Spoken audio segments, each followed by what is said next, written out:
Si vas a hablarme, busca a mi abogado. Patética. Se rió mi hijo mientras arrojaba los papeles de desalojo en mi cara. Las hojas golpearon mi mejilla antes de caer al suelo como hojas secas en otoño. No fue el impacto lo que me dolió. Fue la risa. Esa carcajada cruel, llena de desprecio, que salió de la garganta del hombre que yo había cargado en mi vientre durante 9 meses. El hombre al que le había limpiado las lágrimas cuando tenía pesadillas. El hombre que ahora me miraba como si yo fuera basura. Luis estaba de pie frente a mí, con los brazos cruzados sobre su camisa blanca recién planchada y esa sonrisa torcida que había aprendido a reconocer en los últimos meses. Era la sonrisa de alguien que cree tener todo el poder. De alguien que piensa que ya ganó. Detrás de él, en la sala que yo misma había decorado hace 30 años, estaba Ricardo Morales, su abogado. Un hombre alto, de traje gris impecable, con un portafolio de cuero en la mano y una mirada fría como el acero. No me saludó. Ni siquiera me miró directamente. Para él, yo era solo un trámite más. Un obstáculo menor en el camino de su cliente. Los papeles quedaron esparcidos a mis pies. Alcancé a leer algunas palabras mientras caían. Desalojo. 30 días. Abandono de propiedad. Sentí como mi corazón se apretaba en mi pecho, pero no permití que mi rostro lo mostrara. Había aprendido, durante todos estos años de matrimonio y viudez, que mostrar dolor solo invita a más crueldad. Que las lágrimas se usan como arma en tu contra. Que el silencio, a veces, es la única dignidad que te queda. Luis dio un paso hacia mí. Podía oler su colonia cara, esa que yo le había regalado en su último cumpleaños, cuando todavía creía que las cosas podían mejorar entre nosotros. Cuando todavía albergaba la esperanza de recuperar a mi hijo. Me miró desde arriba, aprovechando esos centímetros de diferencia que siempre le habían dado ventaja física, y volvió a hablar con una voz que destilaba veneno puro. Ya no tengo nada que discutir contigo. Absolutamente nada. Así que si quieres decirme algo, si quieres suplicar, si quieres llorar, habla con mi abogado. Yo ya terminé de perder mi tiempo contigo. La palabra patética seguía resonando en mis oídos. Mi hijo me había llamado patética. En mi propia casa. Frente a un extraño. En la sala donde le había dado sus primeros pasos. Donde había celebrado sus cumpleaños.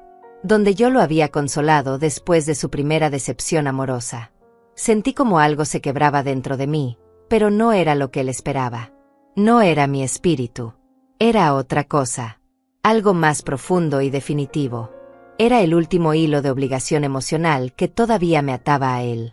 El último resto de esperanza maternal. Ricardo Morales carraspeó detrás de Luis, como recordándole que debían seguir con el protocolo. Mi hijo asintió, disfrutando visiblemente cada segundo de mi humillación. Se agachó, recogió uno de los papeles del suelo con 2 dedos, como si estuviera contaminado, y me lo extendió con un gesto despectivo. Tienes 30 días para abandonar esta propiedad, dijo con esa voz fría que había perfeccionado en las últimas semanas. Esta casa ahora es mía. Todo está en orden. Todo está legal. El señor Morales se ha encargado de cada detalle. Así que ahórrate el drama, ahórrate las lágrimas y busca dónde irte. No quiero escenas. No quiero lamentos. Solo quiero que desaparezcas de mi vida. Yo lo miré a los ojos. Esos ojos castaños que antes me parecían los más hermosos del mundo. Los ojos de mi bebé.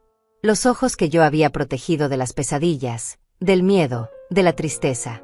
Ahora esos mismos ojos me miraban con frialdad absoluta. Con indiferencia calculada. Con hastío. Como si yo fuera un mueble viejo que había que sacar a la calle para hacer espacio a cosas nuevas. No dije nada. Solo sostuve su mirada. Vi cómo eso lo incomodaba. Esperaba gritos. Esperaba lágrimas. Esperaba que me arrodillara y le suplicara piedad. Esperaba que le recordara todo lo que había hecho por él. Todos los sacrificios. Todas las noches sin dormir cuando estaba enfermo. Todo el dinero que había invertido en su educación privada. Todas las veces que había dejado de comer para que él pudiera tenerlo mejor. Pero yo no hice nada de eso. Solo lo miré. En silencio. Con una calma que ni yo misma entendía de dónde venía. Luis frunció el ceño. La sonrisa se le borró del rostro por un instante. Me estudió con desconfianza, tratando de entender qué estaba pasando por mi cabeza. Esto no estaba en su libreto.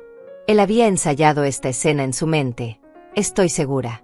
Se había imaginado mi desesperación, mi ruego patético, mi debilidad absoluta. Pero yo no le estaba dando nada de eso. Y eso lo desconcertaba. ¿No vas a decir nada?, preguntó, y detecté un toque de irritación en su voz. ¿Nada en absoluto? ¿Ni siquiera vas a intentar defenderte? ¿No vas a rogarme que reconsidere? Levanté la mano con calma y tomé el papel que él sostenía. Mis dedos rozaron los suyos por un segundo. Estaban fríos. Tan fríos como su corazón. Lo miré una última vez, memorizando cada detalle de su rostro. Las arrugas prematuras que empezaban a marcarse alrededor de sus ojos. La mandíbula tensa. El gesto de superioridad mal disimulada. Quería recordar este momento. Necesitaba grabarlo en mi memoria para no olvidar nunca quién era realmente mi hijo. Está bien, dije simplemente. Mi voz salió tranquila, firme, sin el menor temblor, sin rabia aparente, sin dolor visible. Luis parpadeó varias veces, como si no pudiera creer lo que acababa de escuchar. Ricardo Morales levantó la vista de sus documentos por primera vez, genuinamente sorprendido. Incluso él, un hombre acostumbrado a negociaciones difíciles, a familias destruidas por el dinero, a peleas encarnizadas por herencias, pareció desconcertado por mi respuesta. Por mi tranquilidad antinatural. Está bien, repitió Luis, casi riéndose de nuevo. ¿Eso es todo lo que tienes que decir? ¿Está bien? ¿Así de fácil? ¿Sin pelear? Asentí lentamente. Doblé el papel con cuidado, casi con reverencia, y lo guardé en el bolsillo de mi Rebeca gris. Luego di un paso atrás. Después otro. Me alejé de él sin darle la espalda, manteniendo el contacto visual hasta el último segundo. Vi cómo su confusión inicial se transformaba nuevamente en arrogancia. Cómo su ego interpretaba mi silencio como rendición. Como aceptación absoluta de mi destino. Como la confirmación de que yo era, efectivamente, una anciana débil e indefensa. Pero estaba equivocado. Tan equivocado. Me di la vuelta y caminé hacia la puerta de mi habitación. Cada paso sobre ese piso de madera que yo misma había elegido hace décadas resonaba en el silencio pesado de la casa. Podía sentir sus miradas clavadas en mi espalda. Podía imaginar la sonrisa de satisfacción regresando al rostro de Luis. Podía escuchar el suspiro de alivio de Ricardo Morales, contento de que esto no se convertiría en un litigio complicado y prolongado. Llegué a la puerta de mi dormitorio. Puse la mano en el picaporte dorado. Y entonces, sin voltearme siquiera, pronuncié mis últimas palabras. Hablaré con mi abogada mañana. El silencio que siguió fue denso, casi palpable. Luego escuché una risa. Una carcajada fuerte, burlona, que rebotó en las paredes de mi casa. ¿Tu abogada?, preguntó Luis con incredulidad absoluta. ¿Tú tienes abogada, mamá? ¿Con qué dinero? ¿Con qué recursos? Por Dios santo, no seas ridícula. No tienes ni para pagar tus medicinas. ¿Crees que voy a creer que puedes contratar a un abogado? No respondí. Abrí la puerta, entré a mi habitación y la cerré con suavidad. Escuché sus risas del otro lado. Escuché cómo le decía a Ricardo que yo estaba perdiendo la razón, que la edad me estaba afectando, que era imposible que tuviera recursos para defenderme. Escuché cómo celebraban que esto sería más simple de lo anticipado. Escuché cómo planeaban qué hacer con mi casa una vez que yo me fuera. Cómo la venderían. Cuánto valía. Cómo se repartirían el dinero. Me senté en el borde de mi cama. La misma cama donde había dormido junto a mi esposo durante 40 años. La misma cama donde había llorado su muerte hace 5 años. La misma cama donde había planeado mi futuro como viuda solitaria. Saqué el papel doblado de mi bolsillo y lo alicé sobre mis rodillas temblorosas. Desalojo. 30 días. Abandono de propiedad. Firma de Ricardo Morales. Sello legal. Respiré hondo. Mis manos finalmente temblaban ahora que estaba sola, pero no de miedo. Era adrenalina. Era rabia contenida. Era la certeza absoluta de que había llegado el momento de dejar de ser la madre abnegada y silenciosa. El momento de recordarles a todos quién era yo realmente. Quién había sido siempre, detrás de la máscara de mujer sumisa. Porque Luis había cometido un error fatal. Un error que le costaría todo. Había asumido que yo era débil. Que era ignorante. Que era una anciana perdida que no entendía nada del mundo legal ni financiero. Había creído su propia mentira. La historia que él mismo había construido durante meses para justificar lo que estaba a punto de hacerme. La narrativa donde yo era una carga inútil. Un peso muerto. Alguien que ya no aportaba nada y que merecía ser descartada. Pero mi hijo no sabía algo fundamental. Algo que yo había mantenido en absoluto silencio durante todos estos años. No por estrategia calculada, sino por prudencia. Porque había aprendido, desde muy joven, que las mujeres de mi generación no sobrevivían gritando su poder al mundo. Sobrevivían guardándolo. Protegiéndolo como un tesoro escondido. Usándolo solo cuando era absolutamente necesario. Solo cuando no quedaba otra opción. Y ese momento acababa de llegar. Esa noche no pude dormir. No por miedo, sino por la claridad absoluta que había llegado a mi mente. Me quedé sentada en mi cama, con la luz de la lámpara de noche iluminando suavemente la habitación, mirando las fotografías en la pared. Fotos de Luis cuando era niño. Luis en su primera comunión. Luis el día de su graduación. Luis el día de su boda, con esa mujer que duró apenas 2 años antes de dejarlo. En cada foto yo estaba allí, a su lado, sonriendo. Siempre sonriendo. Siempre apoyándolo. Siempre siendo la madre perfecta. Me levanté despacio y caminé hasta el espejo del tocador. Me miré largamente. Una mujer de 60 años me devolvía la mirada. Cabello gris recogido en un moño simple. Arrugas alrededor de los ojos y la boca. Manos envejecidas por el trabajo. Pero los ojos. Mis ojos seguían siendo los mismos de siempre. Claros. Alertas. Conscientes de todo lo que me rodeaba. Nunca había sido la anciana confundida que mi hijo quería ver. Escuché movimiento en la sala. Pasos. Voces bajas. Luis y Ricardo todavía estaban allí, probablemente revisando documentos, planeando los siguientes pasos. Podía imaginarlos sentados en mi sofá, bebiendo tal vez el whisky que yo guardaba para ocasiones especiales, riéndose de mí. Riéndose de la pobre vieja que no tenía idea de lo que le esperaba.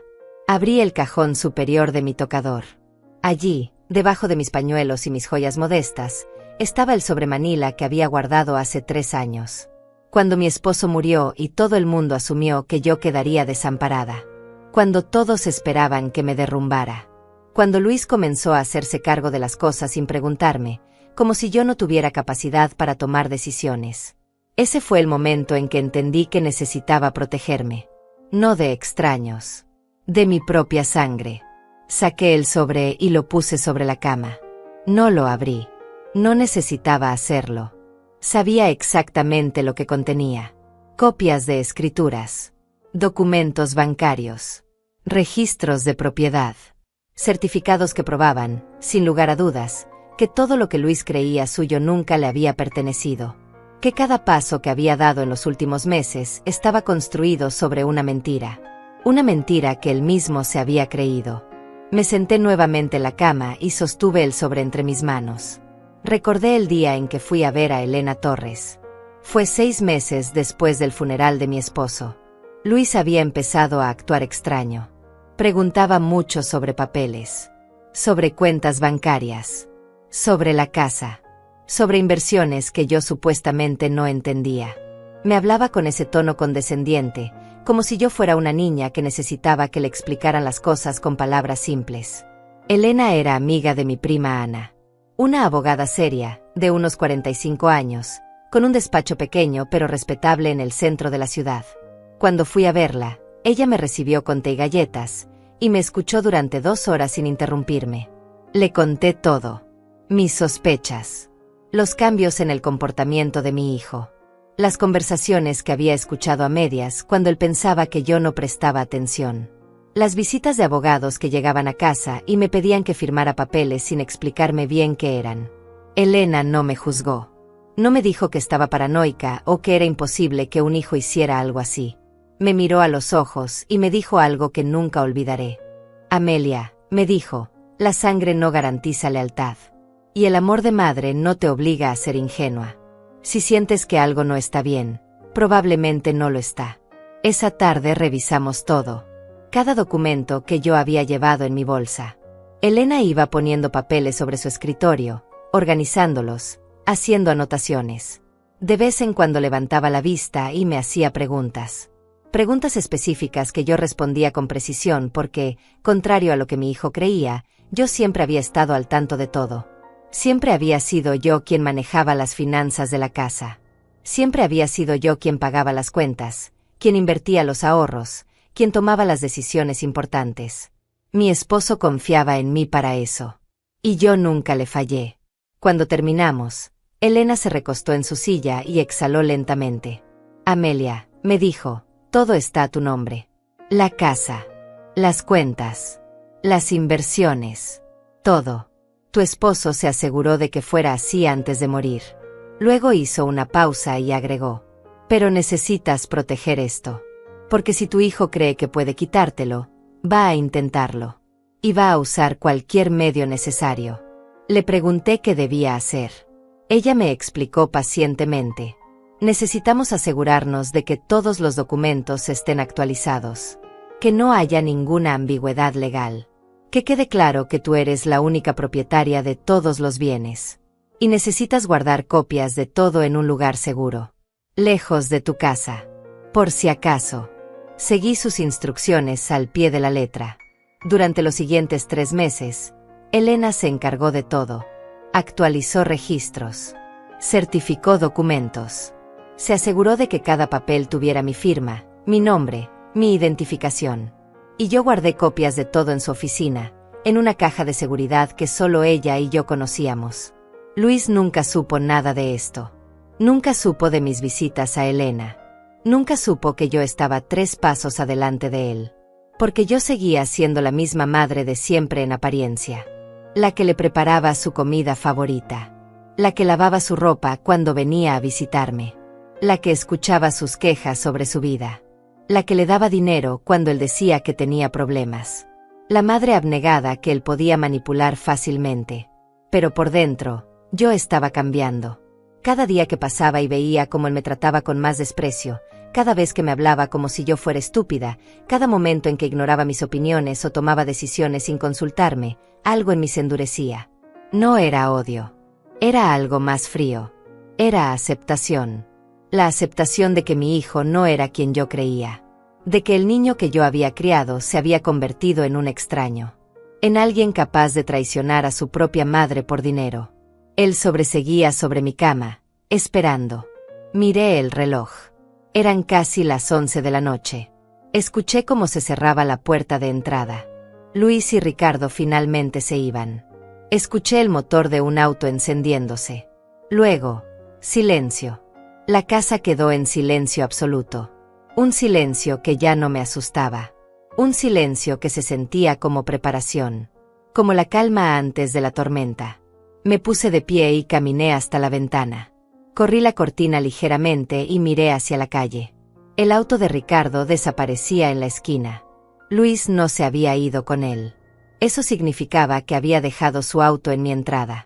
Que probablemente regresaría mañana temprano para seguir hostigándome.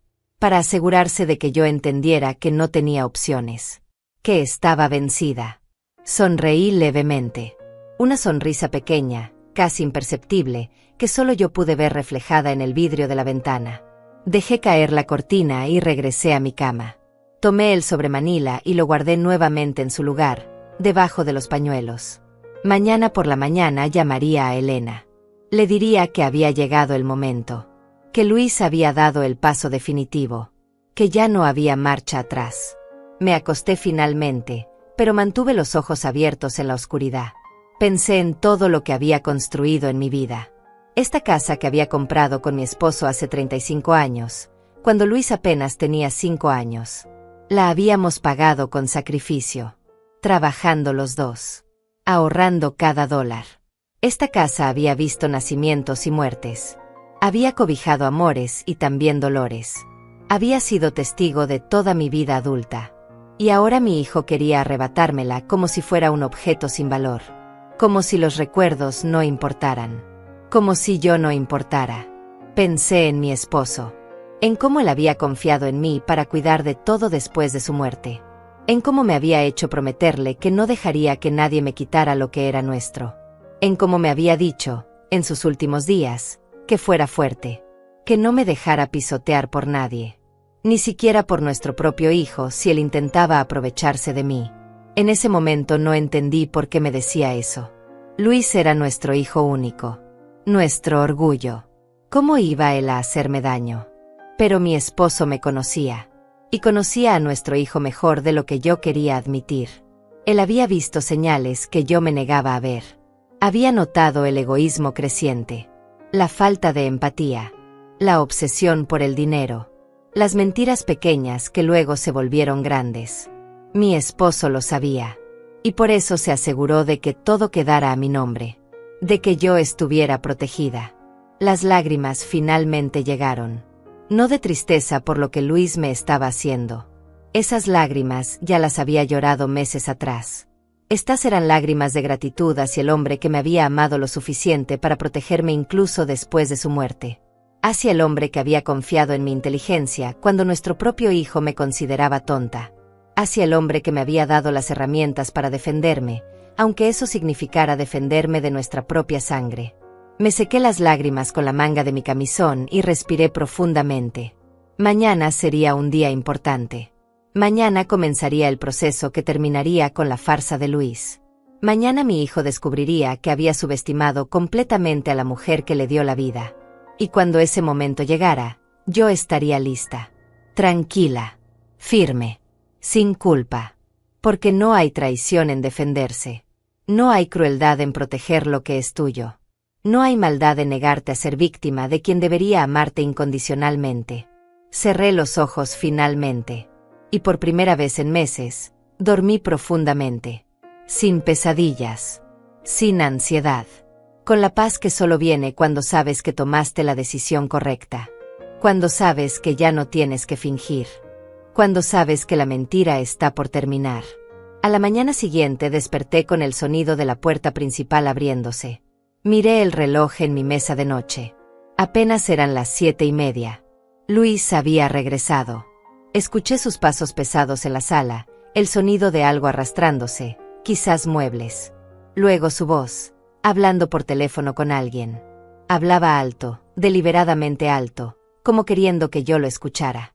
Como queriendo recordarme que él ahora mandaba aquí. Me levanté despacio. Me puse mi bata y mis pantuflas. Me lavé la cara con agua fría y me miré nuevamente en el espejo. Hoy era el día.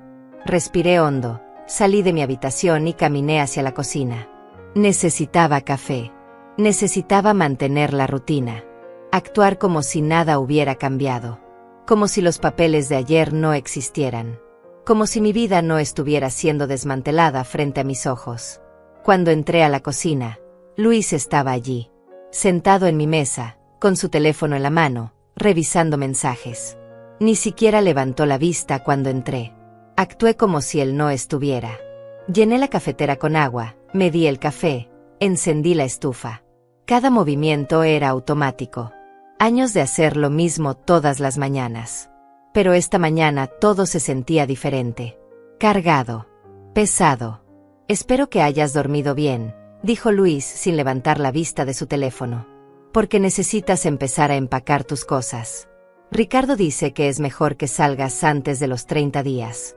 Así evitamos problemas legales innecesarios. No respondí. Saqué mi taza favorita del gabinete. La taza blanca con florecitas que mi esposo me había regalado en nuestro 20º aniversario. Serví el café cuando estuvo listo. El aroma llenó la cocina. Tomé un sorbo. Caliente. Amargo. Perfecto. ¿Me estás escuchando?, preguntó Luis, ahora sí levantando la vista. Te estoy hablando, mamá. O ya ni siquiera finges prestarme atención. Te escucho perfectamente, respondí con calma, sin mirarlo. Dijiste que querías que me fuera antes de los 30 días. Exacto. Ricardo conoce un lugar. Un asilo. Bueno, ellos lo llaman residencia para adultos mayores. Suena mejor así. Es limpio. Tienen enfermeras. Actividades. Gente de tu edad. Vas a estar bien ahí. Me di la vuelta lentamente y lo miré. Un asilo. Mi hijo quería meterme en un asilo. A mis 60 años. Cuando yo todavía cocinaba mi propia comida, limpiaba mi propia casa, pagaba mis propias cuentas. Cuando yo no necesitaba que nadie me cuidara. Cuando mi mente estaba más lúcida que nunca. No voy a ir a ningún asilo, Luis. Él se rió. Una risa corta, seca, despectiva. No es una sugerencia, mamá. Es lo que va a pasar. Esta casa será vendida. El dinero será administrado apropiadamente. Y tú vas a estar en un lugar donde puedan cuidarte adecuadamente. Es lo mejor para todos. Lo mejor para todos, repetí. O lo mejor para ti. Su rostro se endureció. Dejó el teléfono sobre la mesa con un golpe seco. Se puso de pie y caminó hacia mí. Alto. Intimidante. Usando su tamaño para tratar de asustarme. Para hacerme sentir pequeña. Vulnerable. No empieces con ese discurso, dijo con voz fría. No te hagas la víctima. Tú sabes perfectamente que ya no puedes vivir sola. Que necesitas supervisión. Que no estás en condiciones de tomar decisiones importantes. Papá murió hace 5 años y desde entonces has estado viviendo en una fantasía. Alguien tiene que hacerse cargo. Y ese alguien soy yo. Yo estoy perfectamente bien, dije manteniendo mi voz firme. No necesito que nadie se haga cargo de mí. Ah, no, dijo acercándose más. ¿No necesitas ayuda? Entonces explícame por qué no pudiste pagar la factura del agua el mes pasado. ¿Por qué se te olvidó renovar el seguro de la casa? ¿Por qué dejaste que el jardín se convirtiera en una selva? ¿Por qué hay comida vencida en tu refrigerador? ¿Quieres que siga? Cada palabra era una mentira. Yo había pagado la factura del agua a tiempo. El seguro estaba renovado. El jardín estaba descuidado porque Luis había despedido al jardinero sin consultarme, diciendo que era un gasto innecesario. Y la comida del refrigerador no estaba vencida. Pero él estaba construyendo una narrativa. Una historia donde yo era una anciana incapaz. Y probablemente ya se la había contado a otras personas. A vecinos. A familiares lejanos. A quien quisiera escuchar. Eso no es cierto, dije simplemente. No es cierto, repitió con burla. Mamá, por favor. Todos lo ven. Todos saben que ya no eres la misma. Que la edad te está pasando factura. Que necesitas ayuda profesional. Yo solo estoy haciendo lo que cualquier hijo responsable haría. Estoy cuidándote. Aunque tú no puedas verlo así. Me quedé mirándolo en silencio. Estudiando su rostro. Buscando algún rastro del niño que había sido. Del adolescente que me abrazaba cuando tenía miedo. Del joven que me llamaba cada semana cuando se mudó a su primer apartamento. Pero no encontré nada. Solo había un hombre que había aprendido a mentir con convicción. Que había perfeccionado el arte de la manipulación. Que había decidido que yo era un obstáculo entre él y el dinero que creía merecer. Tomé otro sorbo de mi café. Lo miré a los ojos. Y dije algo que sé que lo desconcertó. Está bien, Luis. Si eso es lo que piensas, está bien. Su expresión cambió. Esperaba pelea. Esperaba que yo me defendiera. Que argumentara. Que le gritara que todo lo que decía era mentira. Pero yo no hice nada de eso. Porque había aprendido algo importante en estos meses de observar su transformación. Las personas como Luis se alimentan del conflicto. Disfrutan de la confrontación. Les da poder ver a otros sufrir y rogar. Pero el silencio, la calma, la aceptación aparente, eso los confunde. Los deja sin armas. Bien, dijo después de un momento, recuperando su compostura. Me alegra que lo entiendas. Ricardo vendrá esta tarde con más papeles. Necesito que los firmes. Son autorizaciones para que yo pueda manejar tus cuentas. Para que pueda vender la casa sin complicaciones. Para que pueda hacer los arreglos necesarios para tu traslado. No voy a firmar nada sin que mi abogada lo revise primero, dije tranquilamente. La temperatura en la cocina pareció bajar varios grados. Luis me miró como si yo hubiera dicho algo en otro idioma. Luego soltó una risa amarga, incrédula. Ya basta con esa tontería de tu abogada. No tienes abogada. No tienes dinero para pagar a ningún abogado. Deja de inventar cosas y acepta la realidad. Tengo abogada, repetí con la misma calma. Se llama Elena Torres. Y ella revisará cualquier documento antes de que yo firme algo. El rostro de Luis se puso rojo. La vena de su cuello empezó a palpitar. Dio un paso hacia mí y por un momento pensé que iba a gritarme. Pero se contuvo. Respiró hondo. Cerró los ojos un segundo. Cuando volvió a abrirlos, había cambiado su estrategia. Ahora su voz era suave, condescendiente, como si le hablara a una niña pequeña. Mamá, escúchame. No sé de dónde sacaste ese nombre. Tal vez una vecina te lo sugirió. Tal vez lo viste en un anuncio. Pero no tienes dinero para contratar a nadie. Yo manejo tus finanzas. Yo sé exactamente cuánto tienes. Y no es suficiente ni para una consulta legal. Tú no manejas mis finanzas, Luis, dije con firmeza. Nunca lo has hecho. Yo manejo mi propio dinero. Siempre lo he hecho. Su sonrisa se amplió. Una sonrisa que no llegaba a sus ojos. Una sonrisa peligrosa. Claro, mamá. Como digas. Pero la realidad es que papá me dejó a cargo de todo antes de morir. Me pidió que cuidara de ti.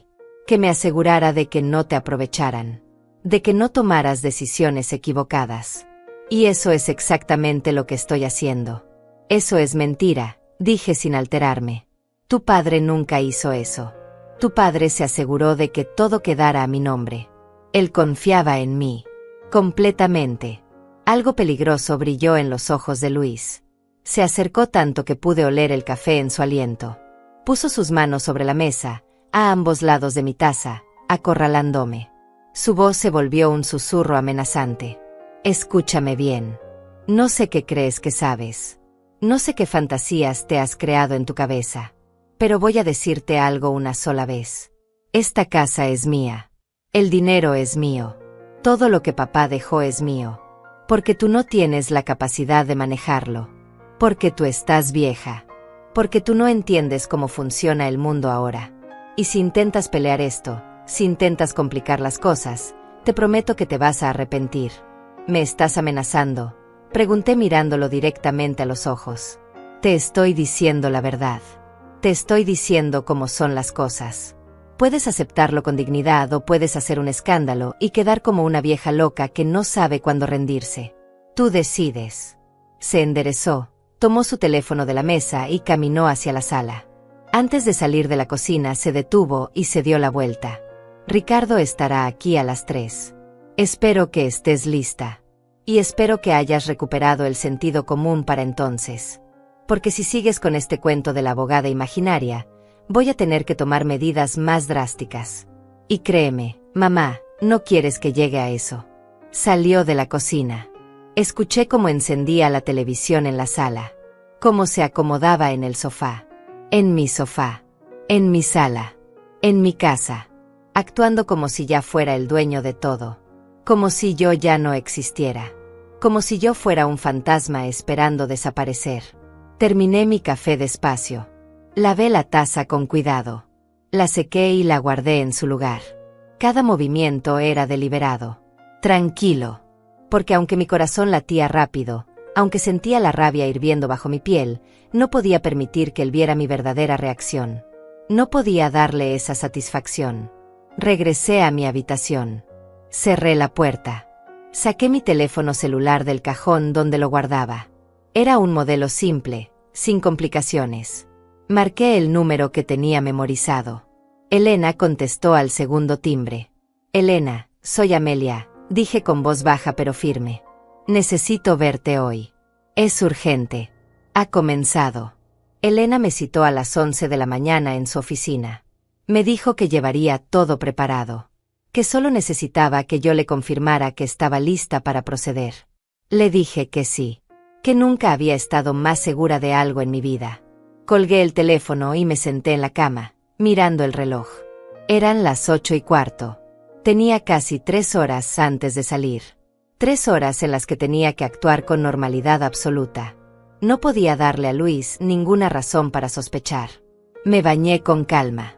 Me vestí con mi ropa habitual.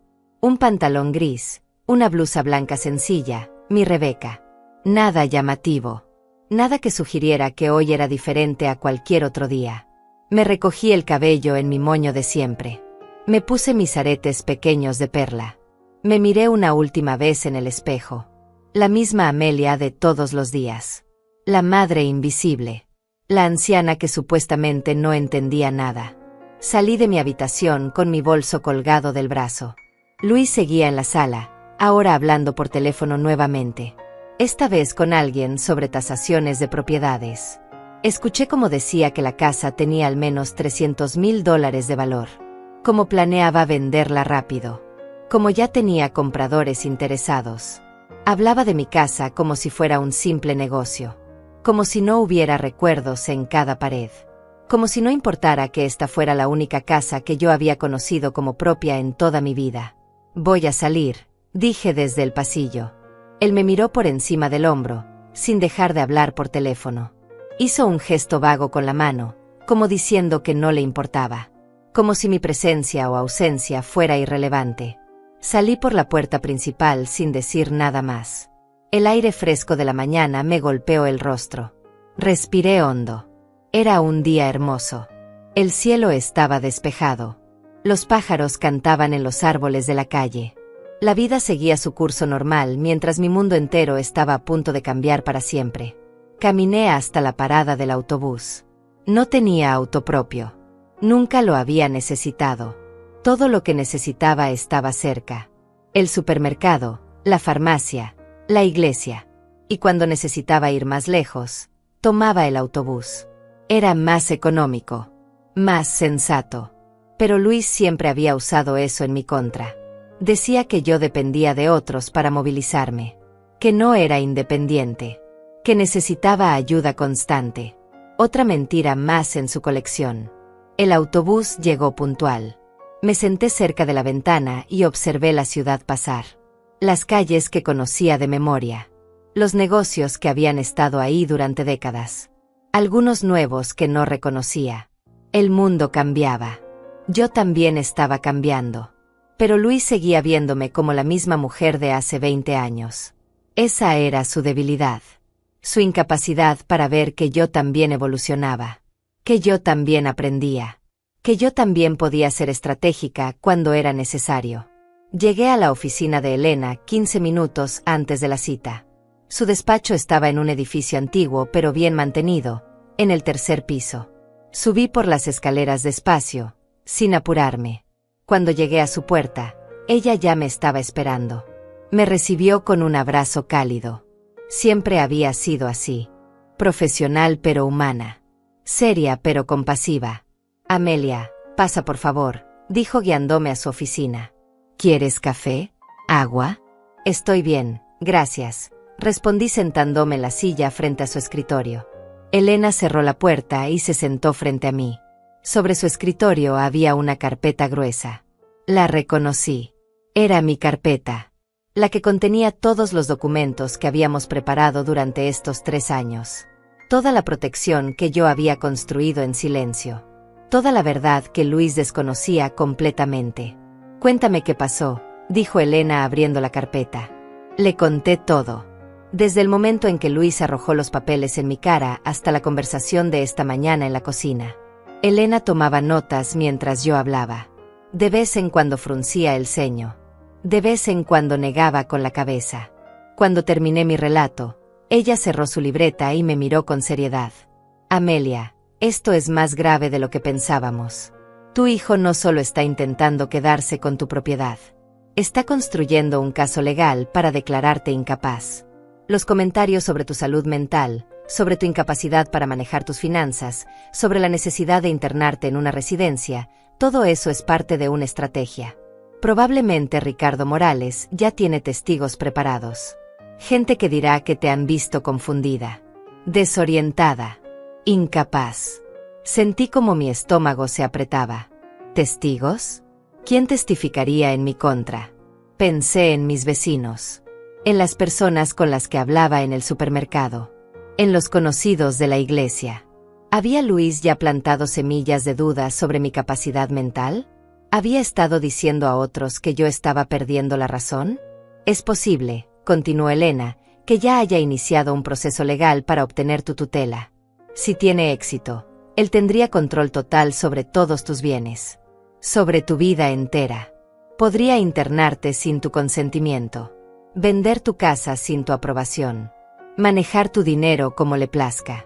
Y legalmente, tú no podrías hacer nada para detenerlo. El silencio que siguió fue pesado. Elena me dejó procesar la información. Respiré profundamente varias veces. No podía permitir que el pánico me dominara. Había llegado hasta aquí. Había sido lo suficientemente inteligente para prepararme. No podía derrumbarme ahora. Pero no va a tener éxito, dije finalmente. Porque todo está a mi nombre. Porque tengo todos los documentos en orden. Porque puedo demostrar que estoy perfectamente capacitada para manejar mis propios asuntos. Elena sonrió.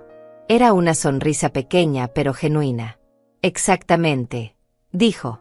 Y no solo eso. Vamos a demostrar que tu hijo ha estado actuando de manera fraudulenta. Que ha estado mintiendo. Que ha estado intentando manipular el sistema legal para robar lo que no le pertenece. ¿Podemos hacer eso? Pregunté. Podemos. Y lo haremos. Pero necesito que entiendas algo, Amelia. Esto va a ser difícil. No solo legalmente. Emocionalmente. Tu hijo va a pelear. Va a decir cosas horribles sobre ti. Va a intentar destruir tu reputación. Va a usar cada momento de debilidad que hayas tenido, cada vez que olvidaste algo menor, cada lágrima que hayas derramado después de la muerte de tu esposo, todo lo va a usar en tu contra. ¿Estás preparada para eso? La miré directamente a los ojos. Pensé en todo lo que había pasado. En todas las humillaciones. En todas las palabras crueles. En cómo Luis me había tratado como si yo no valiera nada. Como si mi único propósito fuera servirle. Como si mi vida, mis sacrificios, mis años de trabajo y amor no significaran absolutamente nada para él. Estoy preparada, dije con voz firme. Haz lo que tengas que hacer. Elena asintió. Abrió la carpeta y comenzó a sacar documentos. Esto es lo que vamos a hacer, dijo. Primero, vamos a presentar una demanda contra Luis y Ricardo Morales por intento de fraude y manipulación. Vamos a demostrar que los papeles de desalojo que te dieron no tienen validez legal alguna porque él nunca ha sido propietario de la casa. Segundo, vamos a obtener evaluaciones médicas que certifiquen tu plena capacidad mental. Tengo 3 doctores que pueden hacerlo esta misma semana. Tercero, vamos a solicitar una orden de restricción temporal para que Luis no pueda acercarse a tu propiedad ni intentar intimidarte. Una orden de restricción. Mi propio hijo. Las palabras sonaban irreales, pero eran necesarias. Yo lo sabía. Luis había cruzado una línea que no tenía retorno. Ya no era mi hijo intentando ayudarme torpemente. Era un hombre tratando deliberadamente de destruirme para beneficio propio. ¿Cuánto tiempo tomará todo esto? Pregunté. Depende, respondió Elena. Si Ricardo Morales es tan arrogante como parece, probablemente pensará que puede ganar fácilmente. Eso jugará a nuestro favor. Mientras más confiado esté, más errores cometerá. Pero calcula entre 2 y 4 semanas para las primeras audiencias. Y mientras tanto, pregunté, ¿qué hago? Ricardo viene hoy a las 3 con más papeles. Luis quiere que firme cosas. No firmes nada. Absolutamente nada. Y cuando llegue Ricardo, llámame inmediatamente. Yo llegaré a tu casa y me haré cargo de la situación. Es importante que él sepa desde ya que tú tienes representación legal. Que no estás sola. Que no pueden intimidarte. Elena continuó explicándome el proceso. Los pasos legales. Los tiempos. Las posibles reacciones de Luis. Me dio documentos para leer. Papeles para firmar autorizándola a actuar en mi nombre. Me explicó cada uno con paciencia. Me aseguró que todo estaba en orden. Que yo tenía todas las de ganar. Que la verdad estaba de mi lado. Pasamos casi 2 horas revisando todo. Cuando terminamos, Elena se recostó en su silla y me miró con algo que parecía admiración. Amelia, me dijo, he visto muchos casos de abuso familiar. He representado a muchas mujeres en situaciones similares. Pero pocas han tenido la previsión que tú tuviste. Pocas han sido lo suficientemente inteligentes para protegerse con años de anticipación. Deberías estar orgullosa de ti misma. Sus palabras me conmovieron. No me sentía orgullosa. Me sentía triste. Triste de que esto fuera necesario. Triste de que mi propio hijo me hubiera obligado a tomar estas medidas. Triste de que el amor maternal no fuera suficiente para protegerme de su avaricia. Solo hice lo que era necesario. Dije simplemente. Y eso te salvará, respondió Elena. Confía en mí.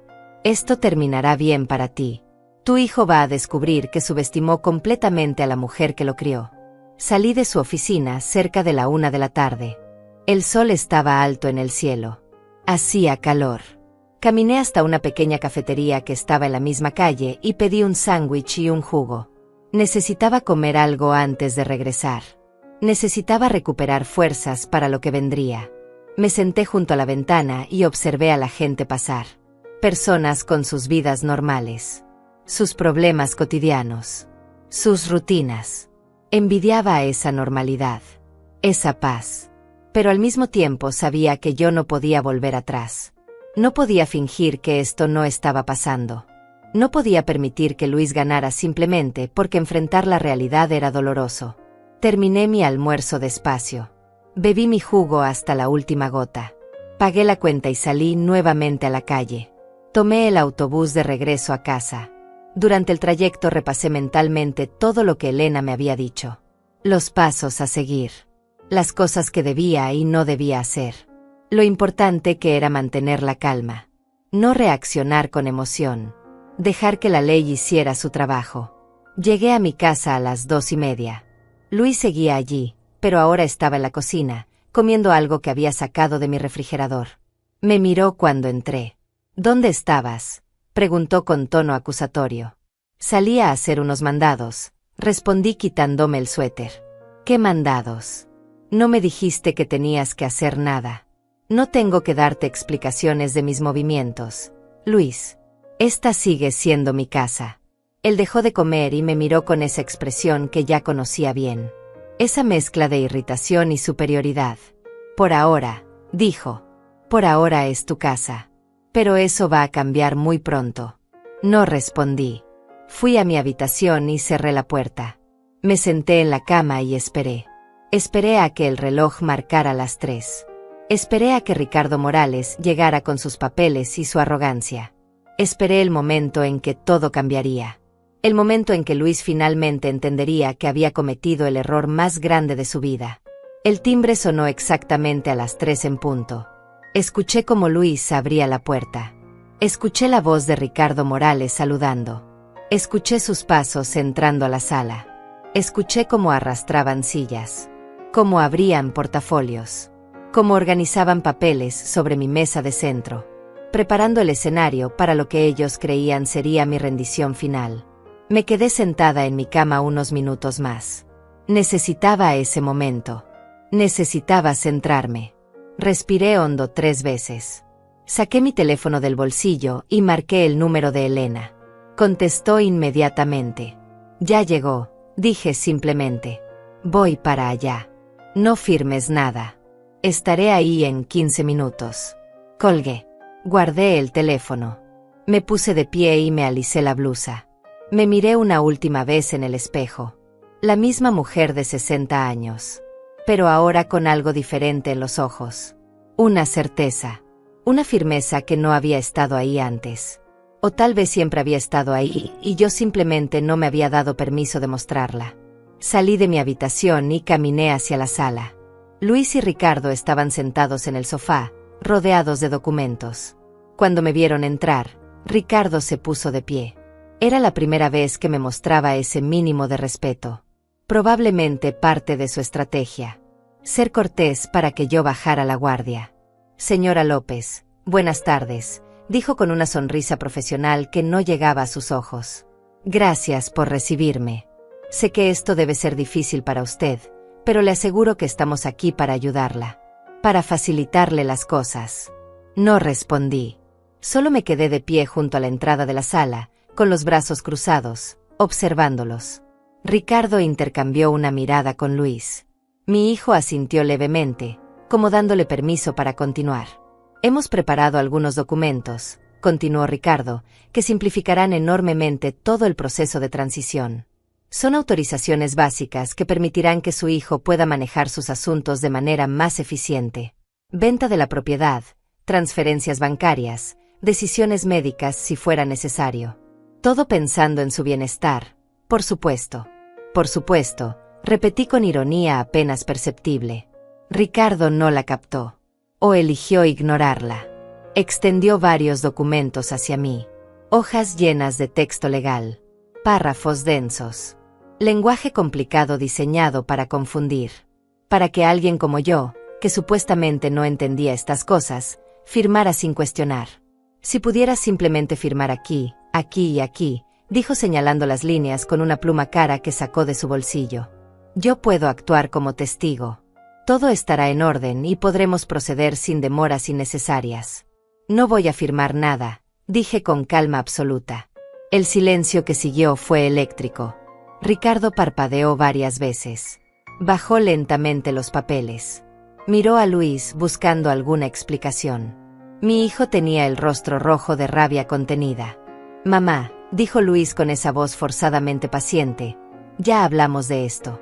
Estos papeles son necesarios. Son por tu propio bien. Necesitamos que cooperes. No voy a firmar nada sin que mi abogada lo revise primero. Repetí las mismas palabras que había dicho esta mañana. Ricardo soltó una risita incómoda. Señora López, entiendo que pueda sentirse confundida. Estos procesos son complejos. Pero le aseguro que todo está en perfecto orden legal.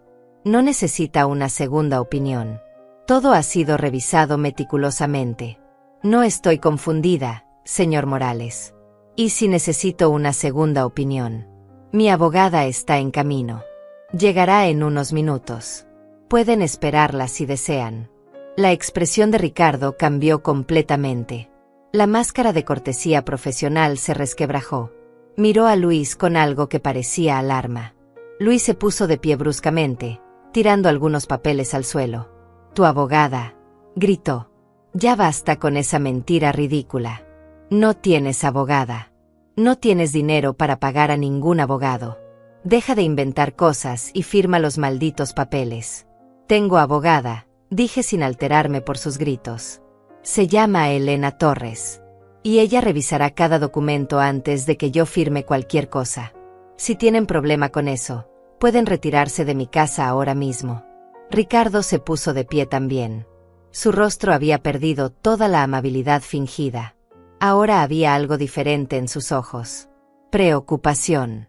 Tal vez incluso miedo. «Señora López», dijo tratando de recuperar su tono profesional, «no sé quién le ha estado aconsejando, pero está cometiendo un grave error. Estos documentos tienen que firmarse hoy. Hay plazos legales que cumplir. Si se niega, las consecuencias podrían ser muy serias para usted.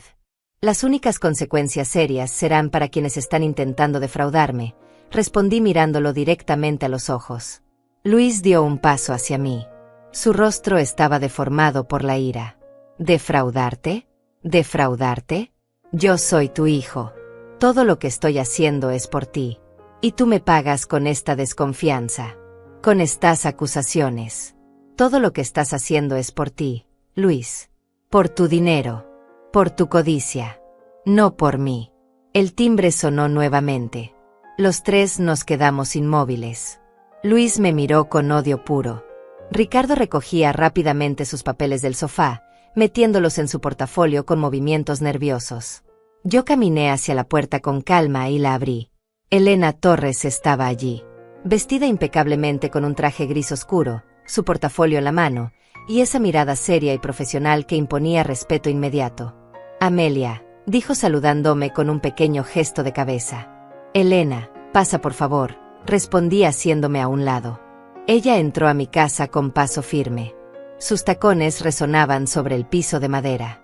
Cuando llegó a la sala y vio a Luis y Ricardo, se detuvo. Los estudió con esa mirada evaluadora que probablemente había perfeccionado en años de litigio. «Buenas tardes», dijo con voz clara y profesional. «Soy Elena Torres, abogada de la señora Amelia López. Entiendo que están aquí para que mi clienta firme ciertos documentos. Me gustaría revisarlos antes de que eso suceda. Ricardo se había puesto pálido. Luis simplemente me miraba con una expresión que nunca había visto antes. Era una mezcla de shock, incredulidad y algo más profundo. Era el momento en que empezaba a entender que algo había salido terriblemente mal, que su plan no estaba funcionando como esperaba, que tal vez, solo tal vez, había subestimado completamente a su propia madre. Ricardo fue el primero en recuperar la compostura. Carraspeó y extendió su mano hacia Elena. Ricardo Morales, dijo con una sonrisa forzada. Abogado del señor López. Me alegra que la señora tenga representación legal. Siempre es mejor cuando las cosas se manejan profesionalmente. Elena estrechó su mano brevemente, sin sonreír. Entonces no tendrá problema en que revise los documentos que pretende que mi clienta firme. Por supuesto que no, respondió Ricardo sacando los papeles de su portafolio nuevamente. Son simplemente autorizaciones estándar para facilitar la transición de la propiedad y el manejo de ciertas cuentas. Todo muy rutinario. Elena tomó los documentos y comenzó a leerlos. El silencio en la sala era denso, incómodo. Luis caminaba de un lado a otro como animal enjaulado. Ricardo intentaba mantener su expresión neutral, pero podía ver cómo su mandíbula se tensaba. Yo me quedé de pie junto a la puerta, observando la escena que se desarrollaba en mi propia sala. Elena leyó cada página con cuidado. De vez en cuando fruncía el ceño. Otras veces hacía pequeñas anotaciones en una libreta que había sacado de su portafolio.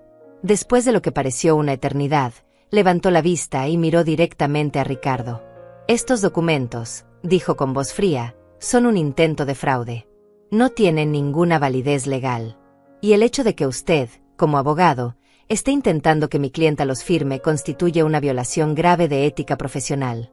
El rostro de Ricardo se puso rojo. Disculpe, pero eso es una acusación muy seria. Estos documentos han sido preparados siguiendo todos los protocolos legales.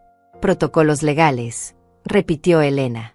¿Me está diciendo que es protocolo legal intentar que una mujer transfiera la propiedad de su casa cuando ella es la única dueña registrada? ¿Cuándo su nombre es el único que aparece en las escrituras? ¿Cuándo no existe ninguna orden judicial que justifique esta transferencia? Luis dejó de caminar. Mi papá me dejó todo a mí, dijo con voz temblorosa. Ella no entiende, no puede manejar estas cosas. Necesita ayuda. Elena se volvió hacia él con una mirada que lo hizo retroceder un paso. Señor López, su padre no le dejó nada a usted. Todas las propiedades, todas las cuentas, todas las inversiones quedaron a nombre de su madre. Tengo aquí las escrituras originales, los registros bancarios, los documentos de inversión. Todo está a nombre de Amelia López. Su nombre no aparece en ninguna parte como beneficiario o copropietario. Sacó de su portafolio una carpeta gruesa y la puso sobre la mesa de centro. La abrió y comenzó a sacar documentos. Uno por uno, los fue poniendo frente a Ricardo y Luis. Escritura de la casa a nombre de Amelia López. Estado de cuenta bancario a nombre de Amelia López. Certificados de inversión a nombre de Amelia López. Cada papel era una prueba irrefutable de que yo era la única dueña de todo. Luis miraba los documentos como si estuviera viendo fantasmas. Eso no puede ser, murmuró. Papá me dijo que me dejaría todo. Me lo prometió. Tal vez se lo prometió, dijo Elena con dureza, pero no lo hizo. O tal vez usted simplemente asumió que lo haría. O tal vez usted inventó esa historia para justificar lo que está intentando hacer ahora. Yo no inventé nada, gritó Luis. Mamá no puede manejar esto. Ella necesita que alguien se haga cargo. Está vieja, está confundida, no entiende cómo funcionan las cosas ahora. Elena me miró. ¿Le parece confundida, señor Morales? Una mujer que tuvo la previsión de actualizar todos sus documentos hace 3 años. Que mantuvo todas sus cuentas en orden. Que pagó todas sus facturas a tiempo. Que incluso contrató representación legal para protegerse de exactamente esto que ustedes están intentando hacer. Ricardo finalmente habló. Su voz había perdido toda la seguridad anterior. Yo actué de buena fe basándome en la información que mi cliente me proporcionó. Si hay algún malentendido, ciertamente podemos resolverlo de manera civilizada. No hay malentendido, señor Morales, dijo Elena guardando los documentos en su portafolio. Hay un intento deliberado de fraude. Y como abogado, usted tiene la obligación de verificar la información antes de proceder. El hecho de que no lo haya hecho lo hace cómplice. Ricardo recogió sus cosas rápidamente. Creo que sería mejor que continuáramos esta conversación en otro momento, dijo. Cuando todos estemos más calmados. Claramente hay aspectos que necesitan ser aclarados. Los aspectos están perfectamente claros, respondió Elena. Y le sugiero que revise muy cuidadosamente su participación en este asunto antes de que decidamos presentar una queja formal ante el Colegio de Abogados. Ricardo salió de la sala casi corriendo. Escuché cómo abría la puerta principal y salía sin despedirse. Luis se quedó de pie en medio de la sala, mirándome con una expresión que nunca olvidaré. Era una mezcla de shock, rabia y algo que parecía miedo. Miedo de que su plan perfecto se estuviera desmoronando frente a sus ojos. ¿Cómo?, preguntó con voz ronca. ¿Cómo hiciste esto? ¿Cuándo? Hace 3 años, respondí con calma. Cuando tu padre murió y empezaste a actuar como si yo no existiera. Cuando comenzaste a tomar decisiones sin consultarme. Cuando empezaste a tratarme como si fuera una carga. Ese fue el momento en que entendí que necesitaba protegerme. De ti. Yo soy tu hijo, dijo con voz quebrada. Yo jamás te haría daño. Ya me lo hiciste, Luis. Me humillaste. Me insultaste. Intentaste robarme todo lo que tu padre y yo construimos juntos. Intentaste encerrarme en un asilo. Y lo hiciste sin ningún remordimiento. Así que no me digas que no me harías daño. Ya lo hiciste. Elena se acercó a Luis. Señor López, le sugiero que abandone esta propiedad ahora mismo. Y que no regrese sin autorización de su madre. Si intenta contactarla, si intenta intimidarla de cualquier manera, estaremos presentando una orden de restricción inmediatamente. No puedes echarme, dijo Luis mirándome. Soy tu hijo. Esta es mi casa también.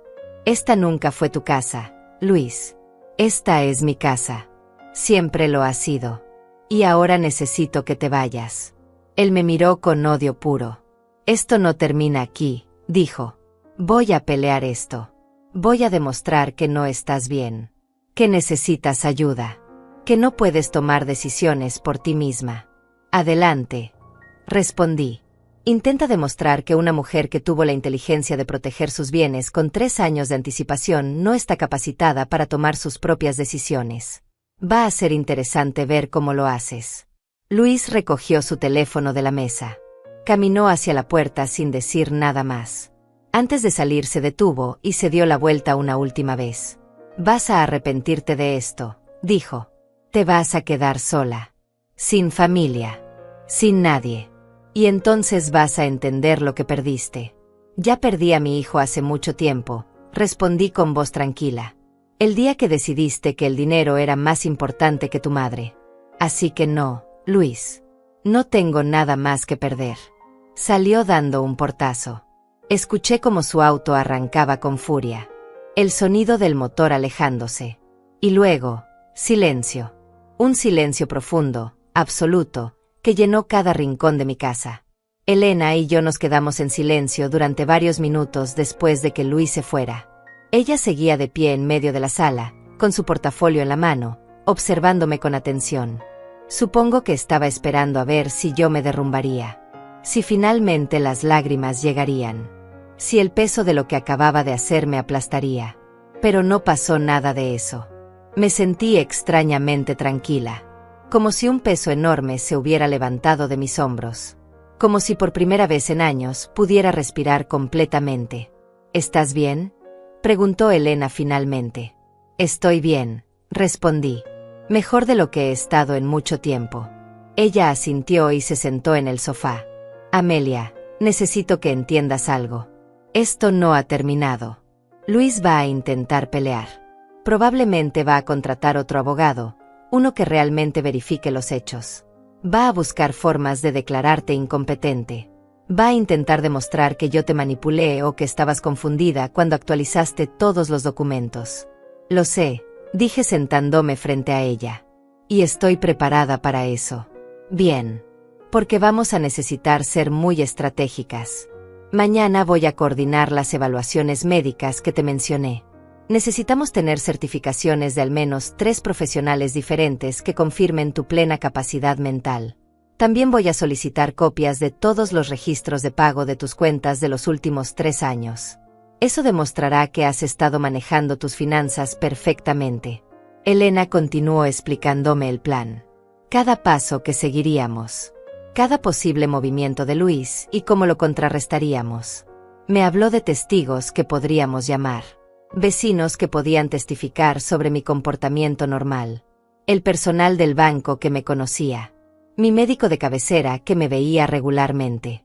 Mientras ella hablaba, yo la escuchaba con atención, pero una parte de mi mente estaba en otro lugar. Estaba pensando en Luis. En el niño que había sido. En cómo habíamos llegado a este punto. No sentía arrepentimiento por lo que había hecho. Sentía tristeza. Una tristeza profunda por la muerte de una relación que alguna vez había sido lo más importante de mi vida. Elena se fue cerca de las 5 de la tarde. Me abrazó antes de irse. Eres más fuerte de lo que piensas, me dijo. Y vas a salir de esto bien. Confía en mí. Después de que se fue, caminé por mi casa. Cada habitación parecía diferente ahora. Más mía. Como si al enfrentar a Luis hubiera recuperado algo que había perdido sin darme cuenta. Mi casa ya no se sentía como un lugar donde yo era tolerada. Se sentía como mi hogar nuevamente.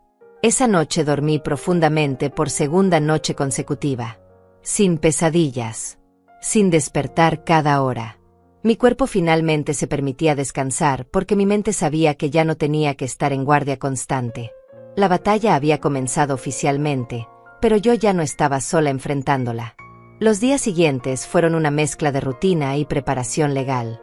Elena cumplió su palabra. Me programó citas con 3 doctores diferentes. Un médico general, un neurólogo y un psiquiatra. Cada uno me hizo evaluaciones exhaustivas. Pruebas de memoria. Pruebas cognitivas. Entrevistas largas sobre mi vida diaria, mis rutinas, mi capacidad para tomar decisiones. Todos llegaron a la misma conclusión. Amelia López era una mujer de 60 años en pleno uso de sus facultades mentales. Sin signos de demencia. Sin deterioro cognitivo. Completamente capaz de manejar sus propios asuntos. Elena guardó cada uno de esos reportes como si fueran oro. Mientras tanto, Luis no se quedó quieto. A través de Elena me enteré de que había contratado a otro abogado. Uno más experimentado que Ricardo Morales.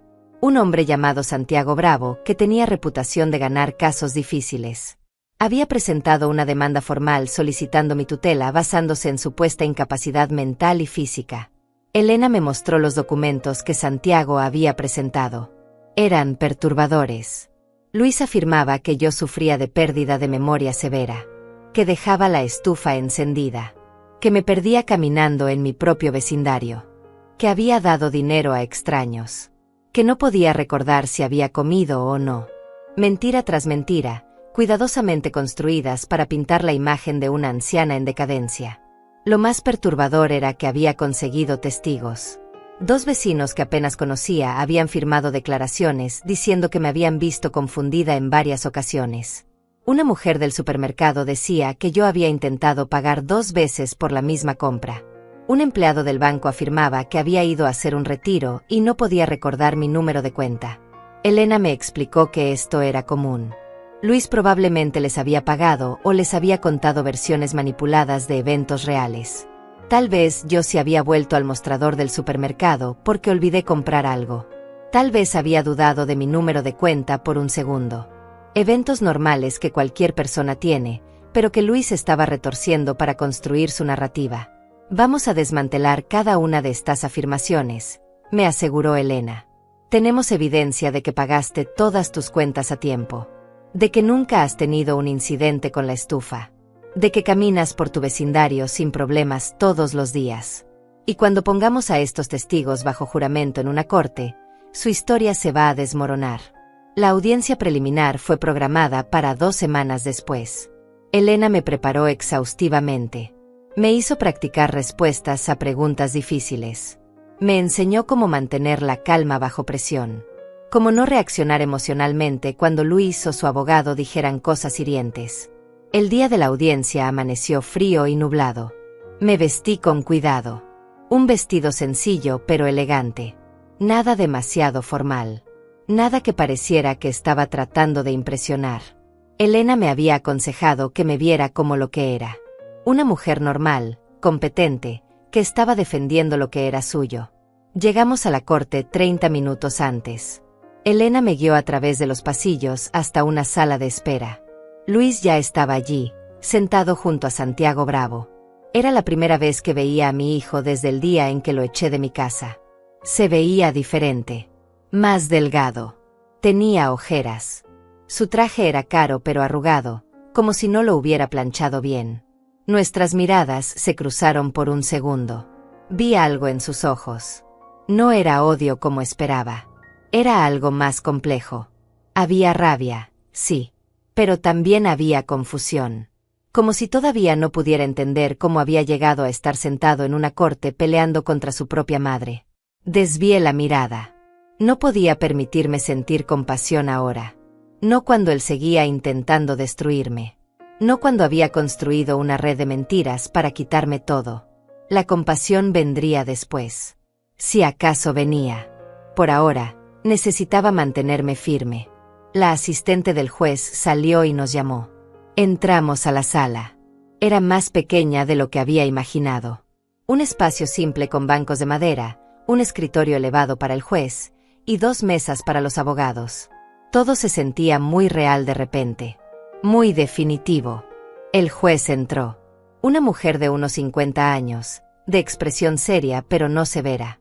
Se sentó, revisó algunos papeles en su escritorio y luego nos miró a todos. Buenas tardes.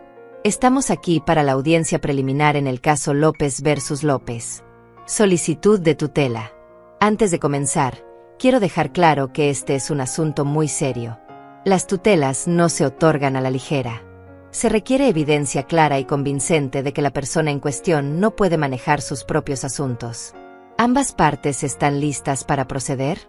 Santiago Bravo se puso de pie. Sí, su señoría. Estamos listos. Elena se levantó también. Lista, su señoría. El juez asintió. Muy bien.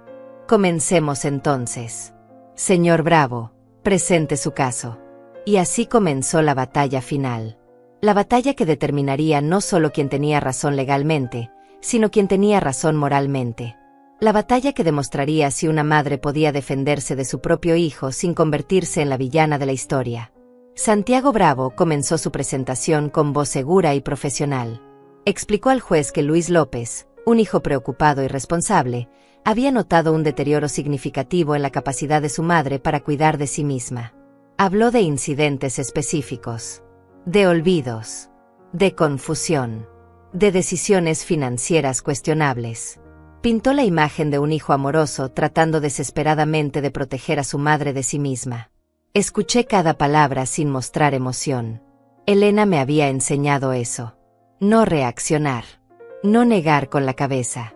No hacer gestos. Simplemente escuchar y dejar que las mentiras se acumularan. Porque cada mentira sería más difícil de sostener bajo escrutinio. Santiago llamó a su primer testigo. La señora Herminia Martínez, una vecina que vivía 3 casas más abajo.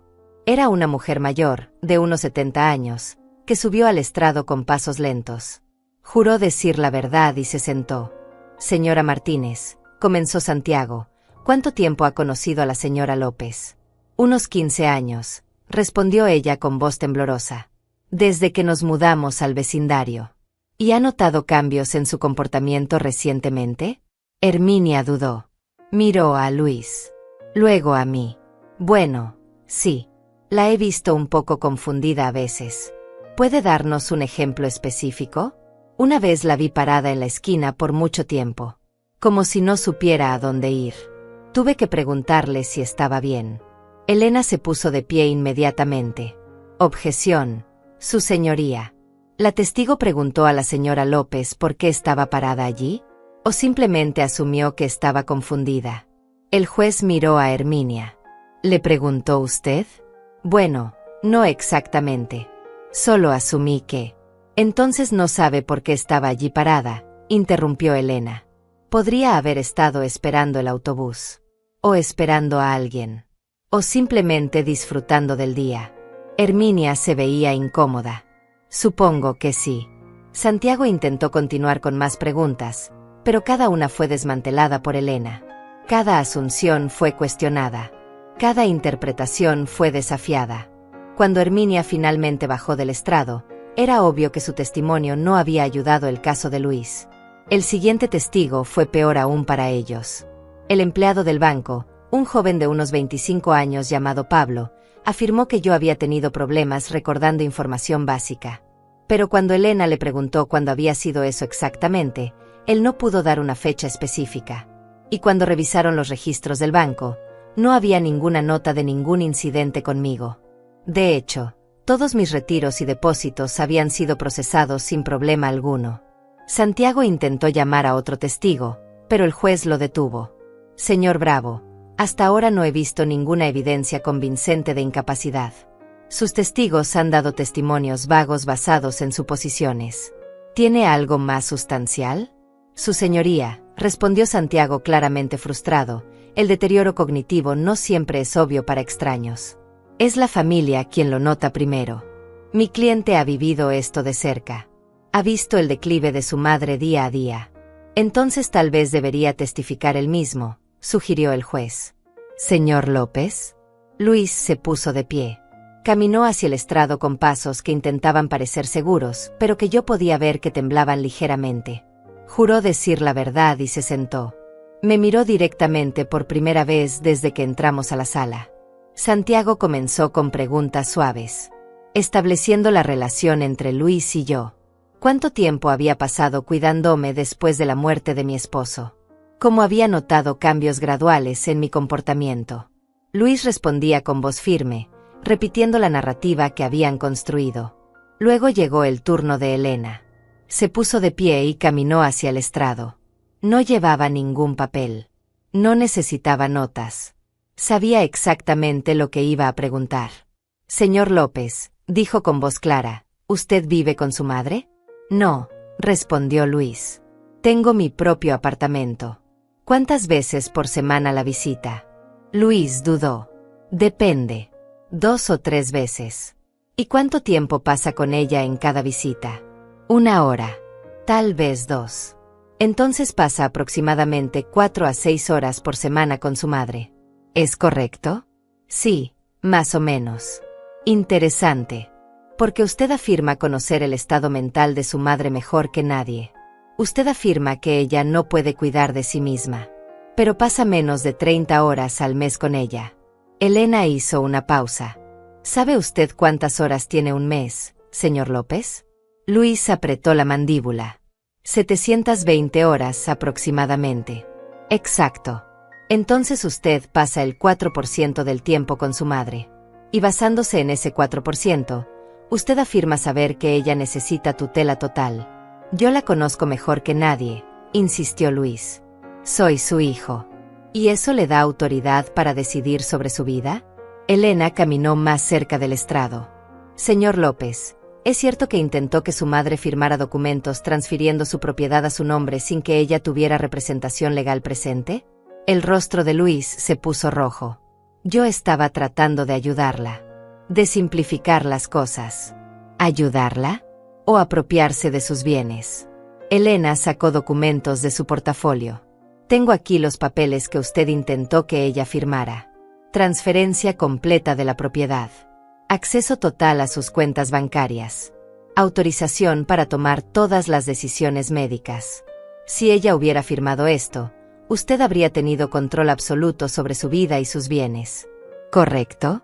Porque ella necesita que alguien se haga cargo, dijo Luis elevando la voz. ¿O porque usted necesita el dinero? Elena dejó que la pregunta flotara en el aire. Señor López, ¿tiene usted deudas? Santiago se puso de pie. Objeción. Las finanzas del señor López no son relevantes. Son absolutamente relevantes, contradijo Elena.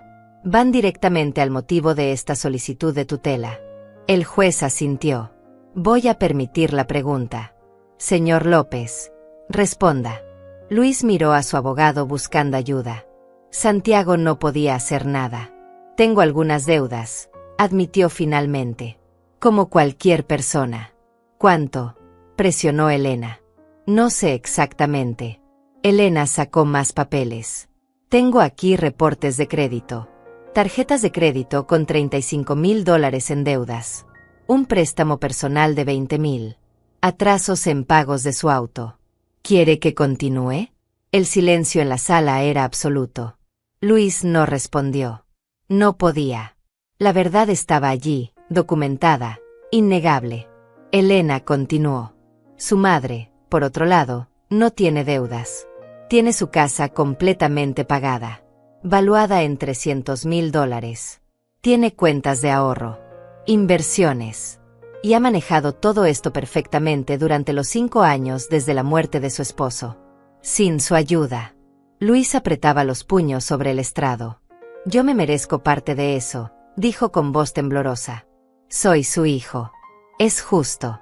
Ahí está, dijo Elena volteándose hacia el juez. No se trata de proteger a su madre. Se trata de obtener acceso a su dinero. Se trata de cobrar lo que él cree que se merece. El juez levantó la mano pidiendo silencio. Había visto suficiente. Señor López, puede bajar del estrado. Luis bajó con pasos temblorosos. Su rostro había perdido todo el color. Se veía derrotado. Destruido. Parte de mí sintió compasión. Pero la mayor parte de mí solo sintió alivio de que finalmente la verdad estaba saliendo a la luz. Elena llamó entonces a sus propios testigos. El médico que certificó mi plena capacidad mental. Mi administrador bancario que confirmó que manejaba mis finanzas impecablemente. Una vecina diferente que testificó que me veía todos los días haciendo mis rutinas normales sin problema alguno. Cuando todos terminaron de testificar, el juez nos miró a ambos. He escuchado suficiente, dijo. Y tengo una decisión clara. Mi corazón latía tan fuerte que pensé que todos en la sala podrían escucharlo. Este era el momento. El momento que determinaría todo. La solicitud de tutela es denegada, dijo el juez con voz firme. No hay evidencia de que la señora López necesite tutela. De hecho, toda la evidencia apunta a lo contrario. Ella es completamente capaz de manejar sus propios asuntos. Más aún, me preocupa profundamente que esta solicitud parece estar motivada por interés financiero más que por genuina preocupación. Señor López, le sugiero que reflexione seriamente sobre sus acciones. Luis hundió la cabeza entre sus manos. Santiago recogía sus papeles rápidamente, claramente queriendo salir de allí lo antes posible. Pero el juez no había terminado. Además, continuó, voy a ordenar una investigación sobre el intento de fraude documentado aquí. Señor Morales, el primer abogado involucrado, será notificado. Si se encuentra que hubo intento deliberado de apropiarse de bienes mediante engaño, habrá consecuencias legales. El martillo golpeó. Caso cerrado. Había ganado. Completamente. Definitivamente. Salí de la corte con Elena a mi lado. El sol había salido entre las nubes y ahora iluminaba la calle con una luz dorada y cálida. Respiré profundamente. El aire nunca me había sabido tan limpio. Tan puro. Como si me hubieran quitado un peso que llevaba cargando durante años sin darme cuenta. Elena me abrazó allí mismo, en las escaleras de la corte. Lo lograste, me dijo. Lo lograste, Amelia. Lo logramos. La corregí. Sin ti, nada de esto hubiera sido posible. Nos sentamos en un café cercano. Pedí un té caliente y ella un café. Durante la siguiente hora repasamos todo lo que había pasado. Los próximos pasos. La investigación sobre Ricardo Morales, que probablemente resultaría en la suspensión de su licencia. Las posibles consecuencias legales para Luis si se determinaba que había actuado de manera fraudulenta. Elena me explicó que yo tenía derecho a presentar cargos, pero que esa decisión era completamente mía. No lo sé todavía, le dije. Necesito tiempo para pensar. Tómate todo el tiempo que necesites, respondió ella. No hay prisa. Lo importante es que estás a salvo. Tu casa es tuya. Tu dinero es tuyo. Tu vida es tuya. Esas palabras resonaron en mí durante todo el camino de regreso a casa. Mi vida es mía. ¿Cuánto tiempo había pasado sin sentir eso completamente? ¿Cuántos años había vivido pensando primero en otros? En mi esposo, en mi hijo, en las necesidades de todos menos en las mías propias. Llegué a mi casa al atardecer. Me quedé parada frente a la puerta principal por un momento, mirando la estructura que había sido mi hogar durante más de 3 décadas. Se veía diferente ahora. O tal vez yo era quien veía diferente. Ya no era solo un lugar donde vivía. Era mi santuario. Mi victoria. Mi prueba de que yo era más fuerte de lo que nadie había creído. Entré y cerré la puerta detrás de mí. El silencio me envolvió. Pero no era el silencio pesado y amenazante de hace semanas. Era un silencio pacífico. Tranquilo. El silencio de un lugar que finalmente me pertenecía completamente, sin amenazas, sin miedos. Caminé por cada habitación lentamente. La sala donde Luis había intentado intimidarme. La cocina donde me había dicho que yo no entendía nada. Mi dormitorio donde había guardado mis secretos y planeado mi defensa. Cada espacio ahora se sentía purificado, renovado. Como si la victoria legal hubiera limpiado también la energía negativa que Luis había dejado. Esa noche preparé mi cena favorita. Pasta con salsa de tomate casera. Pan fresco. Una copa pequeña de vino tinto. Me senté en mi mesa, la misma donde había comido miles de veces con mi familia, y por primera vez en años disfruté cada bocado sin preocupaciones. Sin pensar en qué diría Luis. Sin preguntarme si estaba haciendo algo mal. Solo yo, mi comida y mi paz. Los días siguientes establecí una nueva rutina. Me levantaba temprano y tomaba mi café en el jardín, que ahora contraté a alguien para que lo arreglara.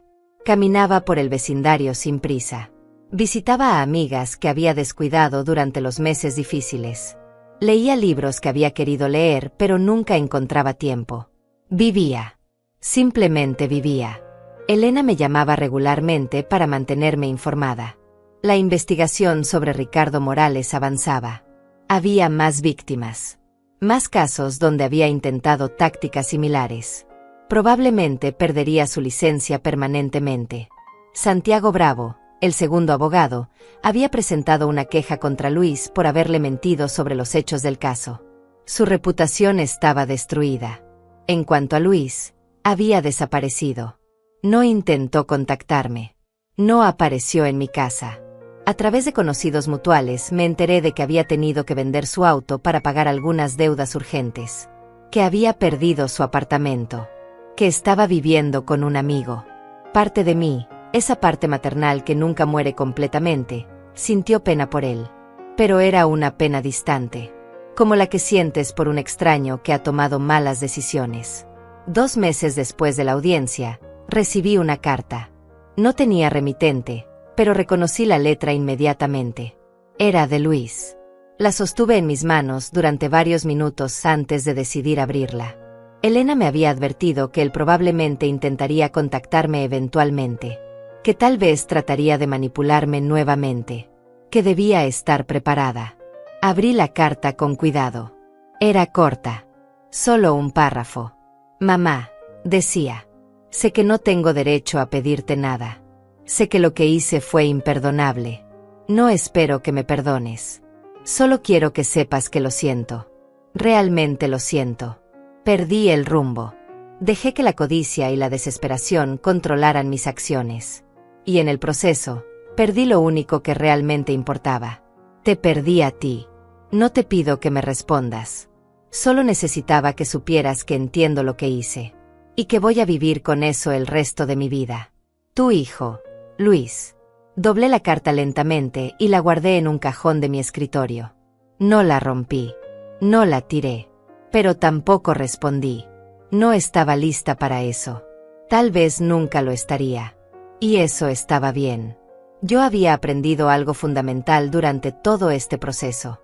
El perdón no es algo que debas a otros. Es algo que te das a ti misma cuando estás lista. Y yo todavía no estaba lista. Una tarde, 3 meses después de todo, estaba en mi jardín regando las flores cuando mi vecina Ana se acercó. Era una mujer de mi edad, amable, con quien había compartido café muchas veces a lo largo de los años. Amelia, me dijo con una sonrisa cálida. Te ves tan bien. Tan radiante. Es como si hubieras rejuvenecido. Me reí. Gracias. Ana. Me siento bien. Mejor que nunca. Se escucha que tuviste problemas con Luis, dijo con cautela. Si alguna vez quieres hablar de eso, aquí estoy. Lo sé, respondí. Y te lo agradezco. Pero ya pasó. Y estoy bien. Ella asintió comprensivamente. Sabes, continuó, siempre admiré tu fortaleza. Incluso cuando tu esposo murió y todos pensábamos que te derrumbarías, tú seguiste adelante. Siempre has sido más fuerte de lo que aparentas. Sus palabras me conmovieron. Porque tenía razón. Yo siempre había sido fuerte.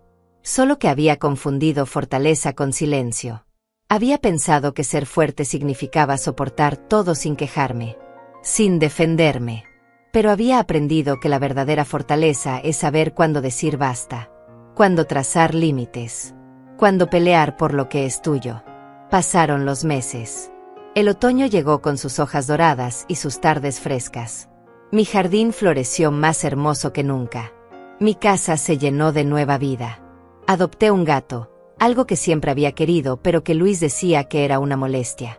Lo llamé Valor. Porque eso era lo que había descubierto en mí misma. Valor. Elena se convirtió en más que mi abogada. Se convirtió en mi amiga. Nos juntábamos para almorzar cada 2 semanas. Hablábamos de todo menos de casos legales. De libros. De viajes que queríamos hacer. De la vida en general. Me presentó a otras mujeres de su círculo. Mujeres fuertes, independientes, que habían enfrentado sus propias batallas y habían salido victoriosas. Un día, casi 6 meses después de la audiencia, estaba sentada en mi sala leyendo cuando sonó el timbre. Mi corazón dio un salto. Parte de mí temía que fuera Luis. Pero cuando abrí la puerta, era un mensajero con un paquete. Lo abrí con curiosidad. Dentro había un sobre legal y una nota de Elena. Amelia, decía la nota. La investigación concluyó. Ricardo Morales perdió su licencia permanentemente. Luis fue multado pero no enfrentará cargos criminales porque no hubo daño material comprobado, gracias a que actuaste a tiempo. Adjunto encontrarás la documentación final. Oficialmente, todo ha terminado. Estoy orgullosa de ti. Leí los documentos. Todo estaba allí. Negro sobre blanco. La confirmación de que yo había ganado. De que mi casa, mi dinero, mi vida, todo seguía siendo mío. De que nadie podía quitármelo. La validación oficial de algo que yo ya sabía en mi corazón. Esa noche me senté en mi jardín bajo las estrellas. Valor, mi gato, dormía en mi regazo. La brisa nocturna era suave y fresca.